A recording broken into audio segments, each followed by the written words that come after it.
ইতিমধ্যে অসম চৰকাৰে অসমৰ জনসাধাৰণৰ কাৰণে বাজেট অধিৱেশনত অসমৰ ৰাইজৰ কাৰণে বহুত কেইটা বৃহৎ বাজেট ঘোষণা কৰিছে। তাৰ মাজত আছে 4টা বৃহৎ ঘোষণা অসম চৰকাৰৰ। নতুন ৰেচন কাৰ্ড, অৰুণোদয়ৰ টকা বৃদ্ধি, মুখ্যমন্ত্ৰী আৱাস যোজনা আৰু নিবনুৱাক 2 লাখকৈ টকা অসম চৰকাৰে ঘোষণা কৰিছে বাজেট অধিৱেশনত। দৰিদ্ৰতা নিবাৰণ, দৰিদ্ৰতা দূৰীকৰণৰ 4টা পন্থা উল্লেখ কৰিছে অসম চৰকাৰে। 1 নম্বৰত আছে অৰুণোদয় আঁচনি।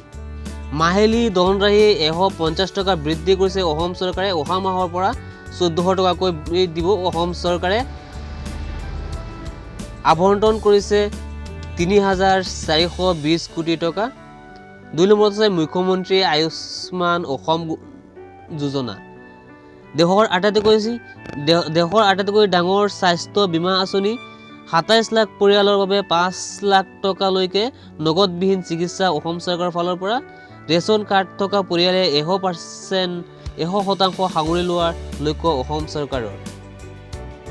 3 নম্বৰত আছে খাদ্য সুৰক্ষা নিশ্চিত।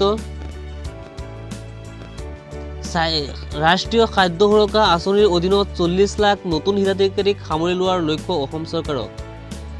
এক ৰাষ্ট্ৰ এক ৰেচন কাৰ্ড আঁচনিৰ অধীনত নতুন ৰেচন কাৰ্ড প্ৰদান কৰা হ'ব অসম চৰকাৰৰ ফালৰ পৰা। আবণ্টন কৰিছে ইয়াত 404.94 কোটি টকা। 4 নম্বৰত আছে মুখ্যমন্ত্ৰী আৱাস যোজনা।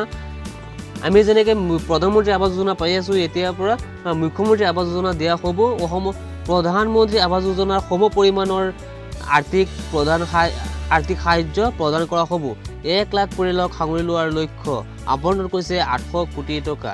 অৰ্থাৎ প্ৰধানমন্ত্ৰী আৱাস যোজনাৰ নিচিনাই মুখ্যমন্ত্ৰী আৱাস যোজনা দিয়া হ'ব। তাৰ ধনৰাশি হ'ব প্ৰধানমন্ত্ৰী আৱাস যোজনা যিমান পৰিমাণৰ ধনৰাশি দিয়া হৈছিলে, একেই ধনৰাশিৰে একেইখন গড় দিয়া হ'ব অসম চৰকাৰৰ ফালৰ পৰা।